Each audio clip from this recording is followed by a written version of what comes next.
বা নিঃস্বার্থে আপনাদের সামনে আসার মতন এরকম সময় হয়তো আমার থাকতো না। যারা সাধারণত ম্যাজিস্ট্রেট ক্যাডার হন তারা এটা পারেন না। তো আলহামদুলিল্লাহ, সেটাও যদি মনে করেন যে আল্লাহ আমাকে কেন শিখাতে মানে পাঠিয়েছেন, আমি যখন নিজেকে নিজে চিন্তা করি তখন আমার এটাও মনে হয় যে হয়তোবা তার প্ল্যান ছিল অন্যরকম, যেটা আমি জানতাম না। কারণ আল্লাহর প্ল্যান সবথেকে ভালো। তিনি বেস্ট পরিকল্পনাকারী।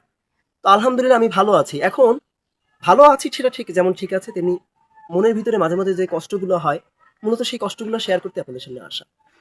দেখুন, আমার আজ যেটা আছে আরকি, সেটা আপনাদের নাই। যেটা আপনাদের আছে, সেটা আমার নাই। আমার আজকে একটা চাকরি আছে। আমি আজকে সরকারের ফার্স্ট ক্লাস গেজেটেড অফিসার। এটা ঠিক আছে। এটা কিন্তু আপনাদের অনেকেরই নাই। ঠিক আছে? যার কারণে আপনারা আমার চ্যানেলে আসেন। আপনারা বিসিএস ক্যাডার হওয়ার স্বপ্ন দেখেন বা যেকোনো বড় চাকরি পাওয়ার স্বপ্ন দেখেন বা যেটাই দেখেন।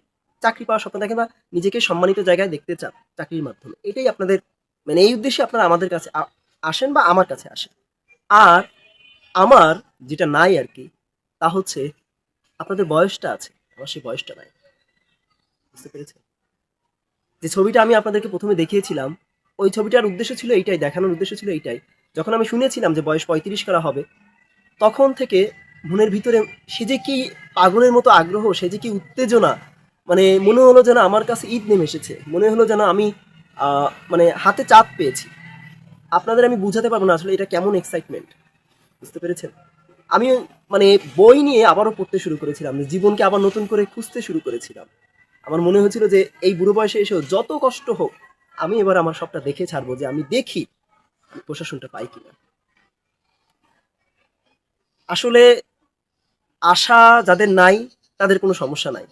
যাদের অনেকগুলো আশা সেখান থেকে আবার যদি কিছু আশা চলে যায় তাদেরও সমস্যা নাই।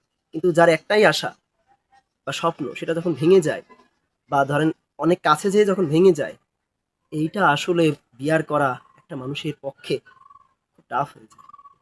তো আমি যখন শুনলাম যে বয়সটা ৩২ করা হলো, আমি মানসিকভাবে যেভাবে ভেঙে পড়েছিলাম, আমি আজকে কাঁদতে চাচ্ছি না। তাই আমি নিজেকে সংযত রাখতেছি। আমার কথা আপনারাও কাঁদবেন না, কারণ এগুলো হয় সবার সাথে। তো আমি সেই জায়গা থেকে নিজেকে মানে মানসিকভাবে একরকম কোমায় চলে গিয়েছিলাম প্রায় ১৭-১৮টা দিন। ওই বছরের যখন সিদ্ধান্তটা হলো আরকি ২৪-এর শেষের দিকে বা ধরেন ২৫-এর সময়, যে সময় হোক, যে বয়সটা ৩২ করা হবে। তো যেহেতু স্বপ্নটা ছিল, তো স্বপ্ন ভেঙে গেল। আমি তো পারলাম না।